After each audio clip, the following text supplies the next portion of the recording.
स्वामी महाराज म्हणतात, बाळा, तू सगळ्यांसाठी खूप काही केलंस ना.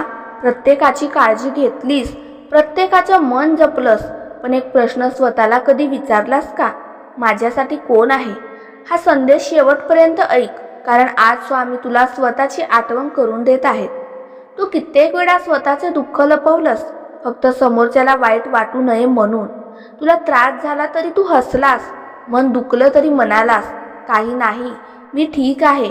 घरात सगळ्यांची काळजी घेतलीस, मित्रांसाठी धावलास, नात्यांसाठी तडजोड केलीस, ज्यांना गरज होती त्यांच्यासाठी स्वतःचा वेळ दिलास. पण जेव्हा तुला आधाराची गरज होती तेव्हा तुझ्याजवळ किती लोक उभे राहिले? हा प्रश्न स्वतःला विचार, आणि उत्तर कदाचित थोडं दुखेल, पण त्या उत्तरापासून पडू नकोस. कारण कधी कधी आयुष्य आपल्याला लोकांची ओळख करून देत नाही, तर आपलीच ओळख करून देतं. कोण आपलं आहे, कोण फक्त कामापुरतं जवळ आहे, कोणाला खरंच आपल्या आनंदाची काळजी आहे, आणि कोण फक्त आपल्या चांगल्या दिवसांमध्ये आपल्या सोबत आहे. हे सगळं कठीण वेळच शिकवते. म्हणून जर आज काही माणसं तुमच्यापासून दूर गेली असतील, तर प्रत्येक वेळी स्वतःला दोष देऊ नका. कदाचित काही नाती टिकवण्यासाठी तुम्ही स्वतःला खूप वेळा तोडलं असेल. कदाचित तुम्ही प्रत्येक वेळी समोरच्याची चूक माफ केली असेल, प्रत्येक वेळी स्वतःच पुढे होऊन नातं वाचवलं असेल. पण आता एक गोष्ट शिका, नातं टिकवणं चांगलं आहे, पण स्वतःला हरवून नातं टिकवणं योग्य नाही. तुम्ही कोणाला प्रेम देऊ शकता, मदत करू शकता, माफ करू शकता, पण स्वतःचा सन्मान गमावून नाही. कारण बाळा, जगाला खुश ठेवता ठेवता स्वतःचं मन दुःखी करू नकोस. प्रत्येकाला तुझ्याकडून काहीतरी हवं असेल. कोणाला तुझा वेळ हवा असेल, कोणाला तुझी मदत हवी असेल, कोणाला तुझी साथ हवी असेल. पण तुझ्या मनाला काय हवं आहे हा प्रश्नही महत्त्वाचा आहे. तुला शांतता हवी आहे का? तुला थोडा आराम हवा आहे का? तुला स्वतःसाठी वेळ हवा आहे का? तर घे. त्यासाठी अपराधी वाटू घेऊ नकोस. स्वतःसाठी वेळ देणं स्वार्थीपणा नाही, कारण रिकाम्या मनाने तुम्ही दुसऱ्यांना किती काळ आधार देणार? तुम्हीच आतून तुटलेले असाल तर दुसऱ्यांना किती वेळ हसवणार? म्हणून स्वतःला आधी सावर. स्वतःच्या मनाशी प्रेमाने बोल. स्वतःच्या चुका माफ कर.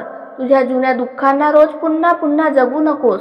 जे झालं ते बदलता येणार नाही, पण पुढे काय करायचं हे अजूनही तुझ्या हातात आहे. आणि कदाचित तुझ्या आयुष्यातला सर्वात सुंदर काळ अजून सुरूच झालेला नाही. म्हणून गेलेल्या माणसांच्या मागे स्वतःला हरवू नकोस. ज्यांनी तुझी किंमत केली नाही त्यांच्यासाठी स्वतःची किंमत कमी करू नकोस. तुझं मन खूप मौल्यवान आहे. प्रत्येकाला ते देऊ नकोस.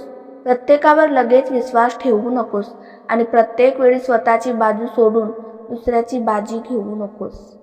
कधी कधी स्वतःची बाजू घेणंही गरजेचं असतं, कारण तुझ्यासाठी तुझ्यापेक्षा मोठा आधार कोणीच नाही. आजपर्यंत तू सगळ्यांसाठी उभा राहिलास, आता स्वतःसाठी उभा राहा. आजपर्यंत सगळ्यांना समजून घेतलंस, आता स्वतःच्या मनालाही समजून घे. आजपर्यंत सगळ्यांच्या इच्छा पूर्ण करण्याचा प्रयत्न केलास, आता स्वतःच्या एका छोट्याशा स्वप्नासाठी प्रयत्न कर. आणि एक दिवस जेव्हा तू स्वतःला पुन्हा उभं करशील ना, तेव्हा तुला जाणवेल, मला सोडून गेलेल्या लोकांनी माझं आयुष्य संपवलं नाही, त्यांनी मला स्वतःपर्यंत पोहोचवलं. म्हणून आजपासून स्वतःला कमी समजू नकोस. तू खूप सहन केलं आहेस, खूप काही गमावलं आहेस, खूप वेळा शांत राहिला आहेस. आता तुझ्या आयुष्यात शांतता येऊ दे. आणि शेवटी एक गोष्ट मनात ठेव, जग तुझी किंमत करेल किंवा नाही करणार, पण तू स्वतःची किंमत ओळखलीस तर आयुष्य बदलायला सुरुवात होते. म्हणून बाळा, सगळ्यांसाठी जगताना स्वतःला विसरू नकोस, कारण तुझ्या आयुष्यात तुझीही एक जागा आहे, आणि ती जागा कोणालाही देऊ नकोस.